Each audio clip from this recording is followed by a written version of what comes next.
three in the story of this in this book that we're reading from, and it's Achomawi and Atsogiwi Tales and Achomawi Myths by Dixon, and it's 1909. So we give credit to where credit's due. So this story is more than 100 years old. It was written down 100 years ago and told to Mr. Dixon. And I've heard of Mr. Dixon in many of the stories that I've read, and a few that we have read to you. And so this gentleman, I don't have any history on him other than I know that he collected a lot of Native American stories. And it's a good thing because, we have them now after 100 years, because even the native peoples don't have many of these stories written down. Some of the folks remember parts of stories that grandma and grandpa told, that they were told as children, and they remember parts of it. But Mr. Dixon and a few other people had the presence of mind, I would say, to have written down these stories.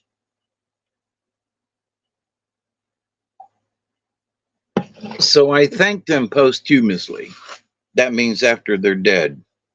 So this story is Hawkman, Achomawi. Son had a wife, Shell Woman. She said to her husband, "There are two chiefs living over there. Let our children go and marry them."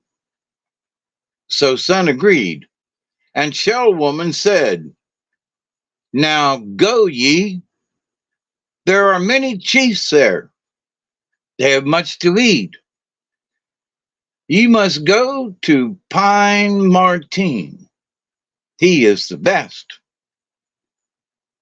Then the sisters got ready, put in their pack baskets of shell, salmon, and acorn bread, and manzanita berries for food, and came from the west hitherward across the Fall Valley, across the Fall River. As they came around the point of woods in the valley, Coyote was burning down a tree and saw them. The youngest sister knew at once who he was, but the oldest fell in love at once. The youngest said, "Go on, don't stop. That is Coyote." Then Coyote said to himself, "I wish that she should not know who I am."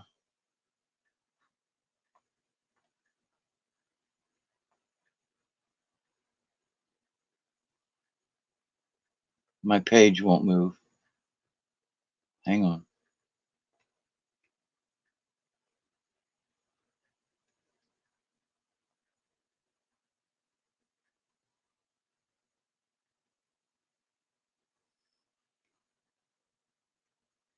Forgive me, I'll find my spot.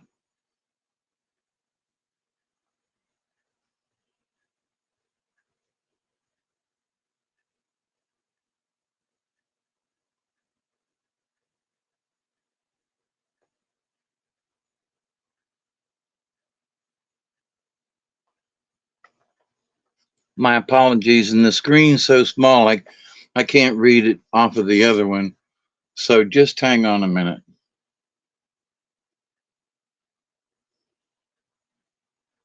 For some reason, my screen is frozen.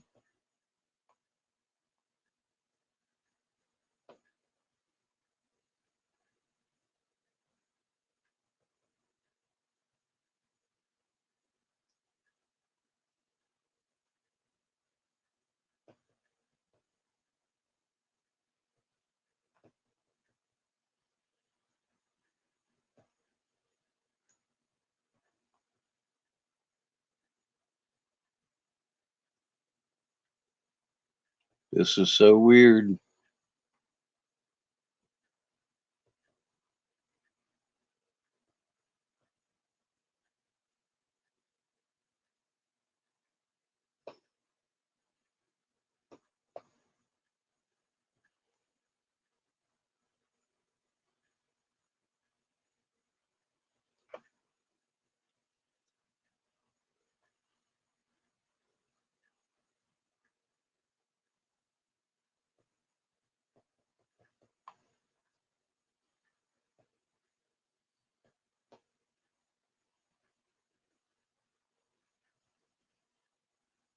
My program will not allow me to do a page down. Isn't that strange?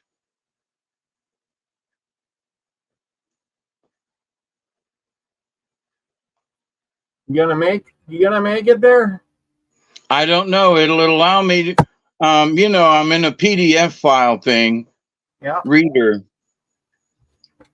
And my apologies, everybody, but this program is only allowing me to scroll up, but it won't let me, no matter what I do, it won't allow me to scroll down. Huh. This is really weird. I can go up all I want to. And I just shrunk the program down and back up and to see if it would, see if it was some kind of a glitch. Uh-huh. And at the moment, it hasn't done anything. Wait, I think I might have it. All right. Oh, should I start over? Or?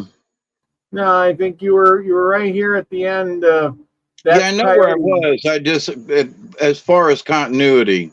No, go ahead. I'll start up a few sentences, okay? Yeah, go ahead. Whatever. I'll edit this part out when I put it together. Okay. Okie dokie. As the sisters came around the point of woods in the valley, Coyote was burning down a tree and saw them. The youngest sister knew at once who he was, but the oldest fell in love at once. The youngest said, "Go on, don't stop. That is Coyote." Then Coyote said to himself, "I wish that she should not know who I am," and ran ahead, calling for all kinds of fine clothing to come to him. At once they were there at his hand, and putting them on, he disguised himself so that he looked different, covering up a dimple which he had. But when he again met the sisters, the youngest knew him again at once. She said, "Go on, don't stop. That is Coyote." So they went on. By and by, they saw smoke rising. "Someone lives there. Let us go and visit and find out where to go." So they went and found in the house Hawkman. He was a shaman and lay with his back to the fire. "Where do you come from?" he said. "And where are you going?" "Our father and mother told us to go to Platayakika," said the oldest, "to the Pine Martin brothers, who defecate only dentalia. To them they told us to go." "Ah," said Hawkman, "I think they must have meant me. I am Hawkman, and I defecate only bees. I am a chief.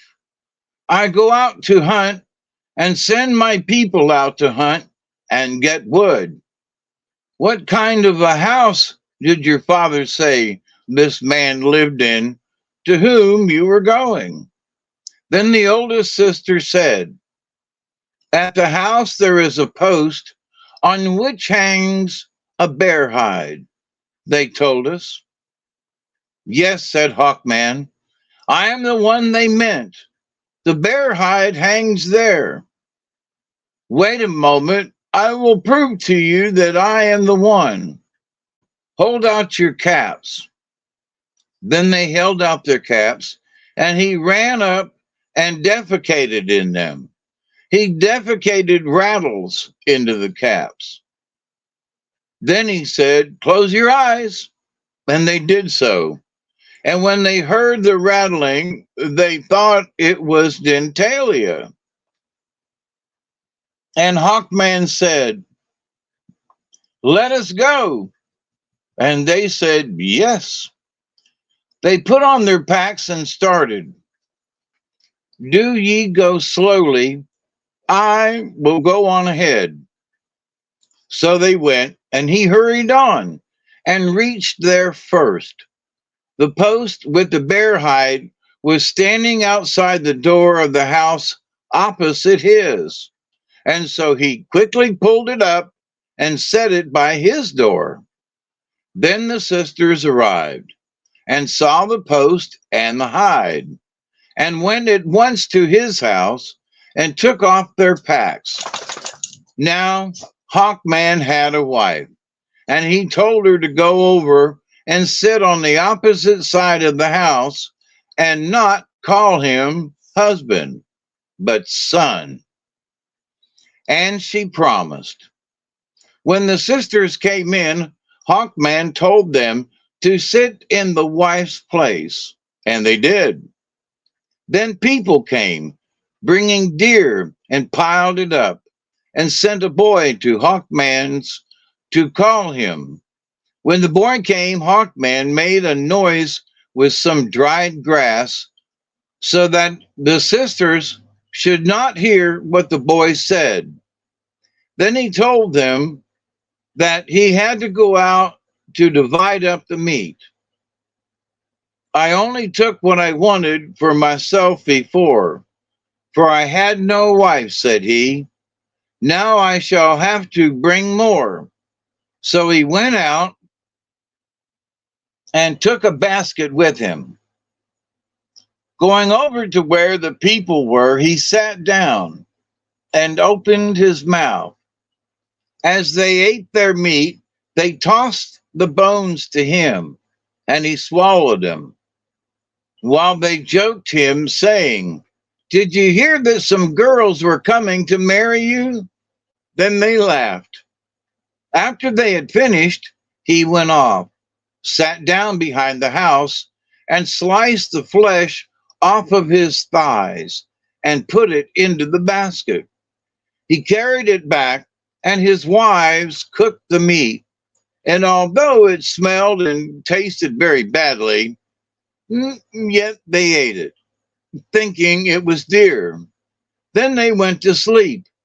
In the morning, he went off, as he said, to hunt, but instead cut off more of his flesh and put it and his entrails into the basket. In the evening, when he got back, his wives again cooked the meat and ate. Again, the boy came and called him to come out. And as before, he made a noise so that the women should not hear.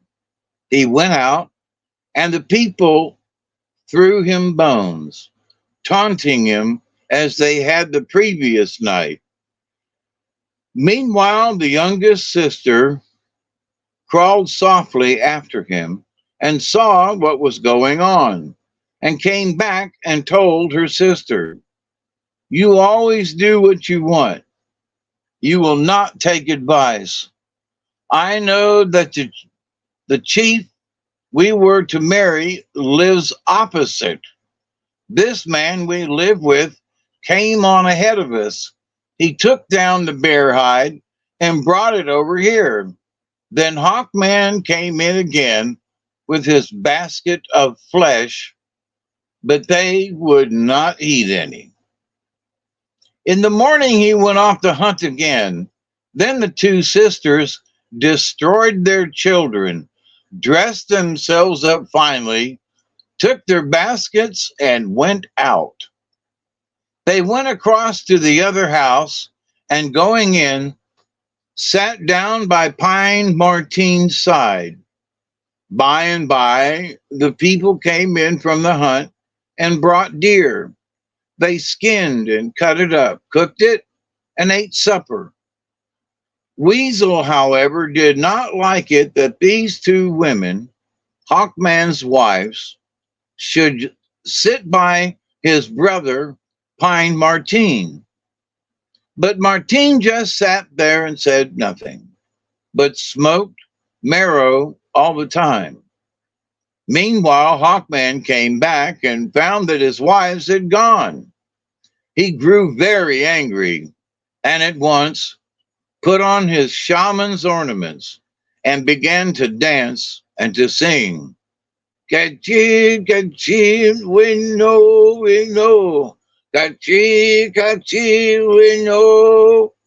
At once it began to rain. Only Weasel noticed it and spoke of it. All night it poured. The water rose higher and higher till it ran in at the door. Tell them to go back, these two women. That Hawkman will kill us.